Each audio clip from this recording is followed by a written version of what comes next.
Hello, um, this is Richard from Varsity Solutions, and I welcome you to this web design class. This will be the first class we're gonna have online concerning web design. Um, Web design and web development are quite different aspect of um, ICT. Web development is all about writing codes and instructing the computer on how to arrange um, documents and other aspects of the web page. Whereas um, web design is a part of graphic designing that sees to the arrangement of graphics that is concerned about um, designs of web pages. Alright, this class is basically for the both. Is an introductory class. A web page is just like an outlet where people showcase their different resources. Um, to write a web page, there are so many programming languages that one has to know, and the basic of all of them is HTML. HTML, the full meaning of HTML is hypertext markup language. HTML is a markup language. It is used to develop the content of any web page. It is actually used to develop the content of any web page. It is like a block. When you want to build a house, you just need to get some blocks and some cements, and you now get the structure of the house. And most times, the structure may not look that quite appealing to the eyes, so you have to apply other designing concepts like plastering and painting and furnishing and other aspect of building. The same thing applies to a web page.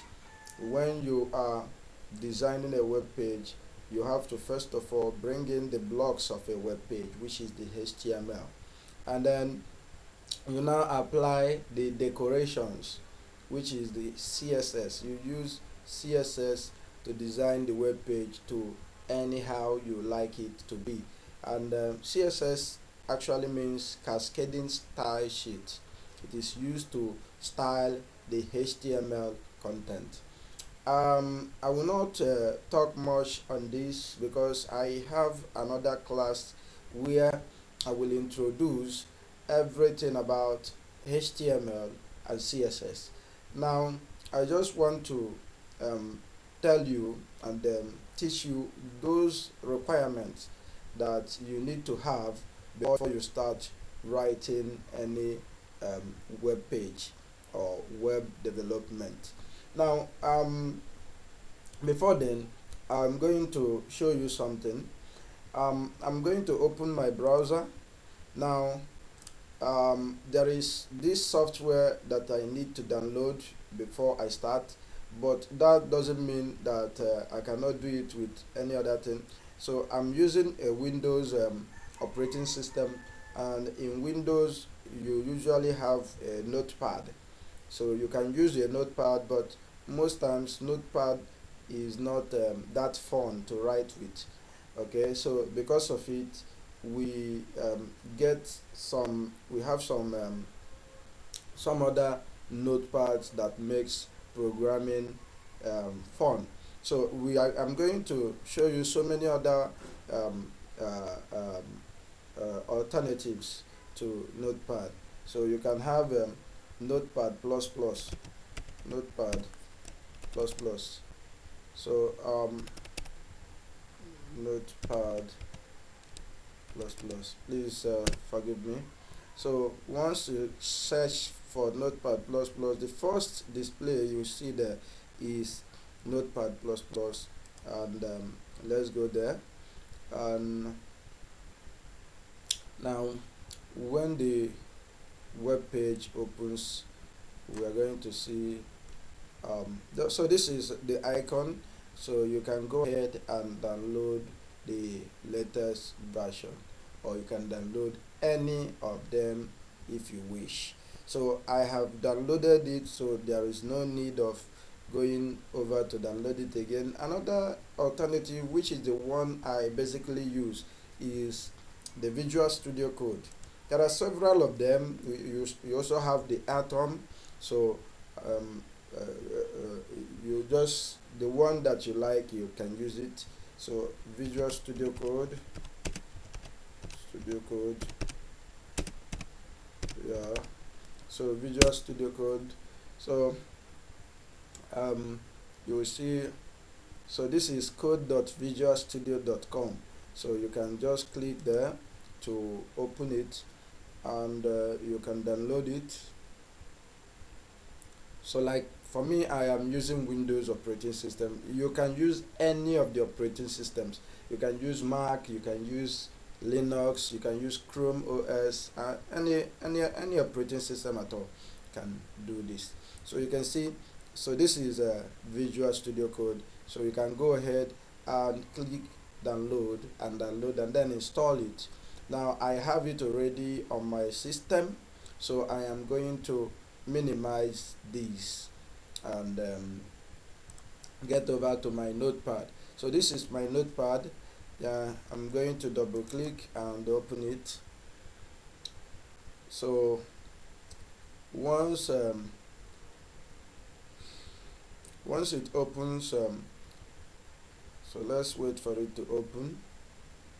Okay, now because I am still introducing this class, I wouldn't like to confuse you, so I'll just start ahead to write my code instead of showing you the basic settings.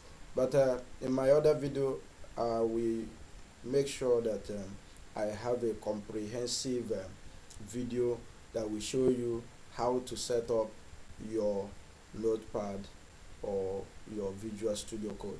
Okay, so this is my Visual Studio Code, and as you can see, I already have a document there, but I am not going to work with that document, so I'm going to wait for it to load, because I have so many documents here. I'm going to wait for it to load so that I can, okay, so let me close this. Yes, now you can see some of the shortcode. Control R for recent, open folder with Control K, Control O for open a new document. So I'm not going to use it because some of the key there, I've already used it for my recorder, so I'm not going to use it again. So I'm just going to click on files, file, and then click on new file. Then so this is it.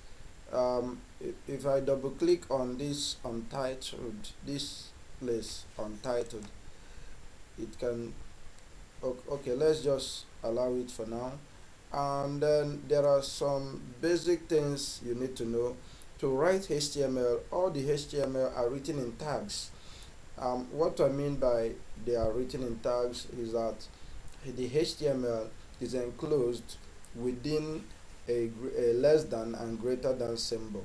So in that symbol, you now have the name of the tag, and then, okay, let's do something now with it. Let's do something.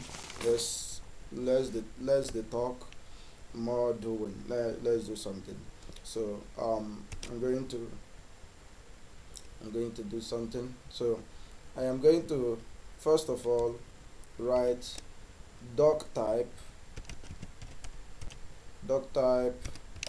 HTML, and then I am going to close it up, and then I'll click enter, and then open HTML, and then now I'm going to give some space by double tapping the enter keyboard, and then I'm going to close it, HTML again, and then that is it.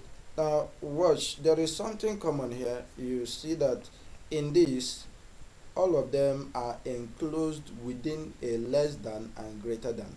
Now, but the most important aspect of this that you need to know is here that you have this HTML.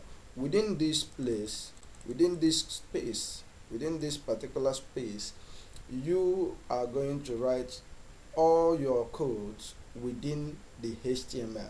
Whereas this particular write up here, doc type, it actually means you are trying to tell the computer or the browser that the type of document you want to write is HTML.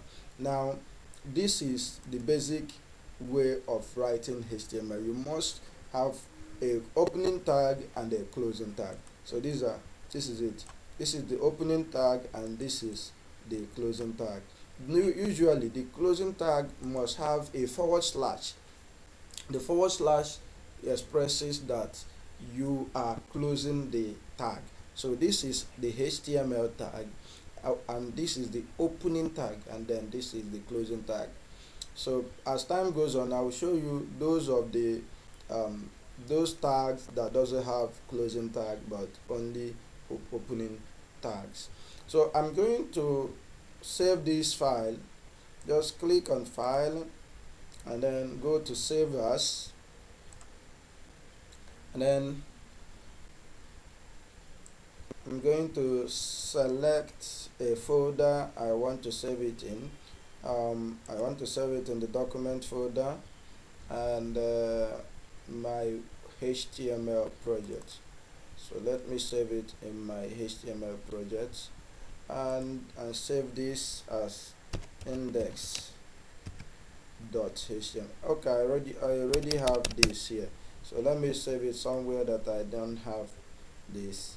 And I'm going to open a folder there in the picture and then call it HTML, and then double click and then save it as index.html. Once this .html expresses the file extension, because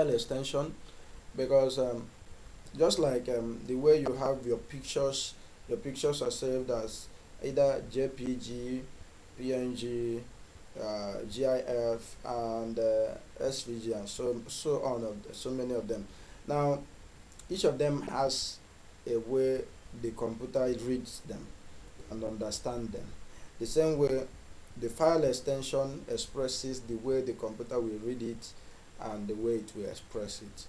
So that is why you have to do that.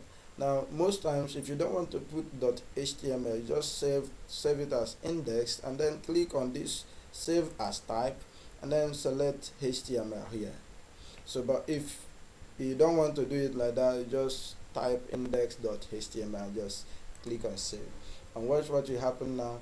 The color is going to change. I don't know. Okay, so the color has already changed. My computer, I don't know what is wrong, but this is it. So all right, so you can see that the color has changed. Okay, so let's do something now.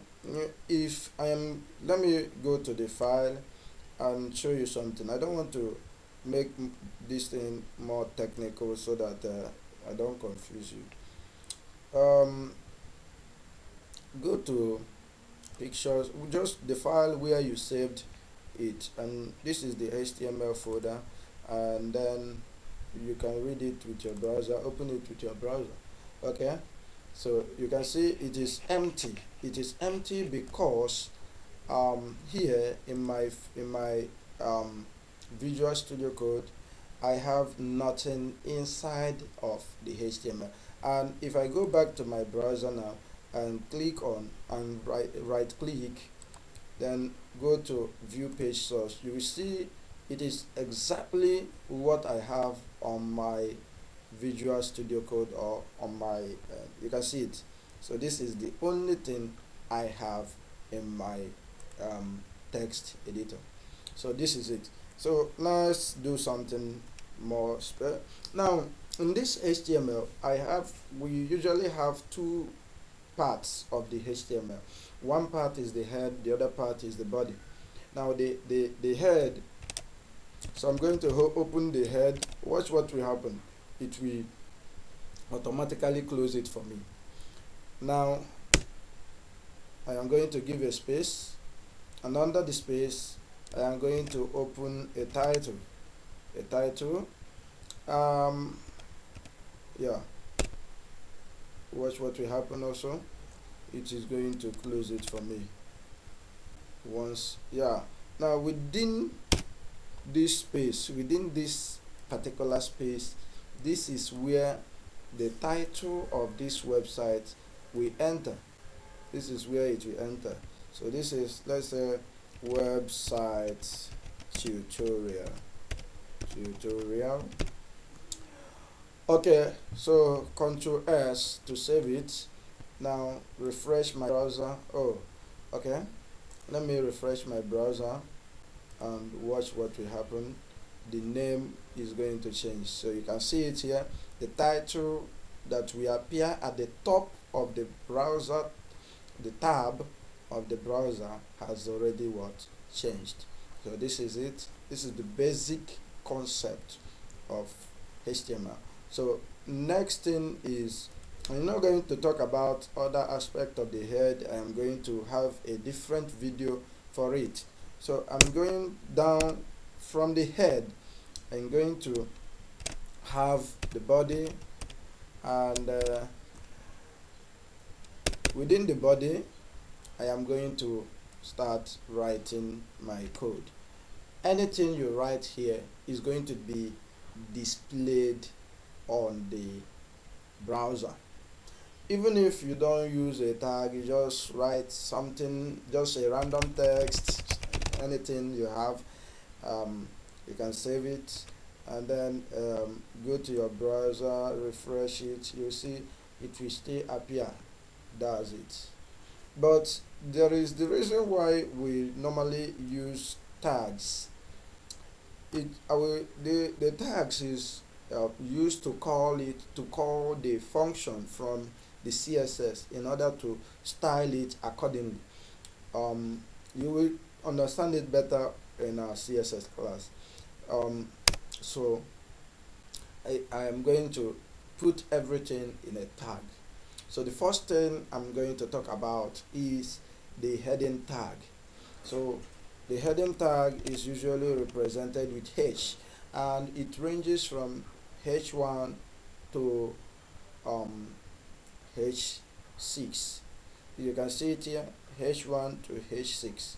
So the biggest of the whole heading is H1, followed by H2. So the smallest will be the H6. So let's, for instance, use the H1. So within it, I will say, I love Richard. Oh, sorry.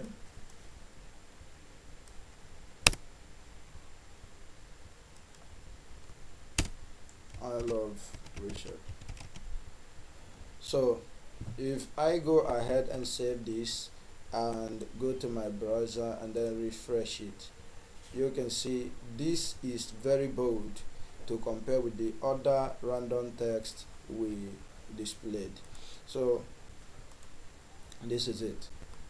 Let's also try the H2 aspect of it, yeah, so that we can see the difference between the both.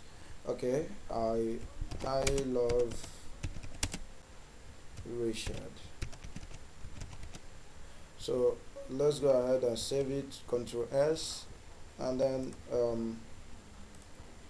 you can see this is bigger and this is um, smaller. This is bolder than this, and this is the H1 and this is the H2. So you can see as you go down the trend, it is getting smaller. So that is it. So the next tag I'm going to talk about is the paragraph tag. The paragraph tag. Okay. So let's talk about the paragraph tag.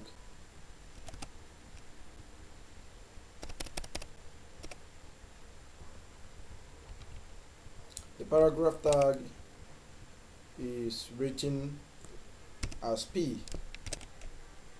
Um, so whichever thing I now write here is displayed as a paragraph. So I love Mr. Richard. He is a good man. Okay, so let's save it. Okay, so let's display it on the browser and see. So you can see the difference now. This is very light. It's very light. So compare with these two. These ones are bold, very bold. But if I actually want to make this thing bold, there is something I will have to do to it to make it bold, and I'm going to talk about it in the next video. So this video is getting longer, so I'm going to cut it here. And in our next tutorial, I'm going to express other or show you other HTML tags so that you can practice them. And I advise you, the best way to learn web development or any programming language at all is constant practicing. The more you practice, the more you learn. Some of these codes, some of these tags, if you see them as something strange, it is going to be confusing to you. But as you write it, you get to memorize them, and you know need there wouldn't be any need for you to cram them.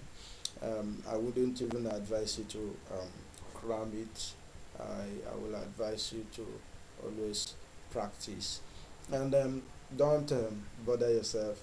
You can get some of these tags by simply going to your browser, go to your browser and type HTML tags, HTML tags, and sorry, HTML tags,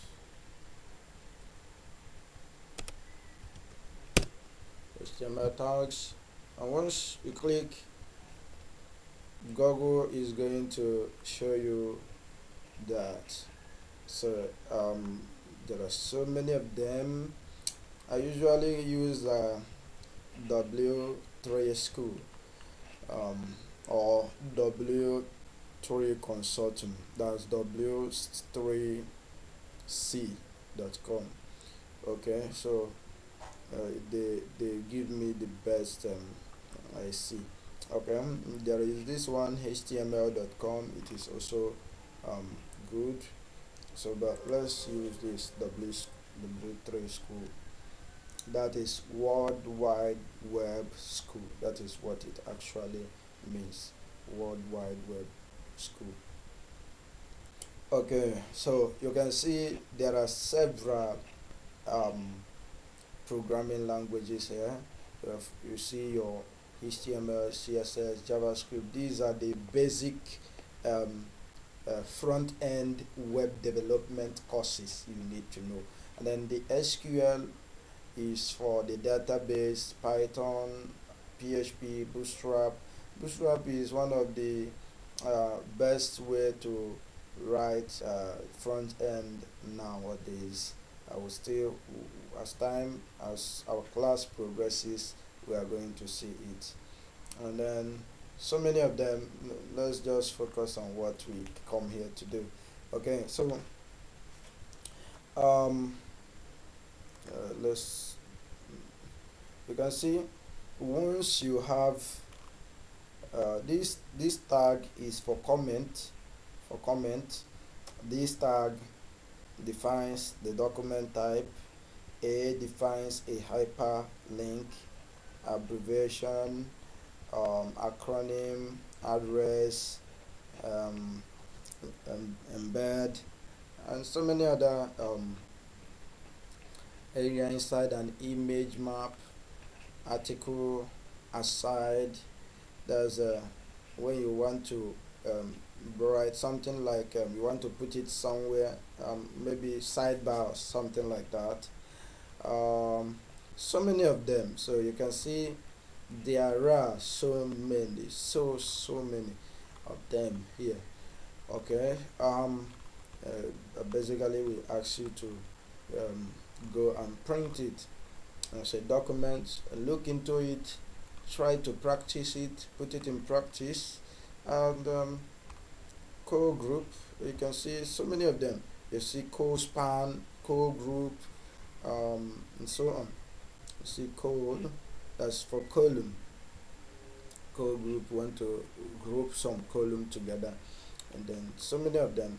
So, um, thank you for being in this class as I wait to see you in our next class. Bye bye.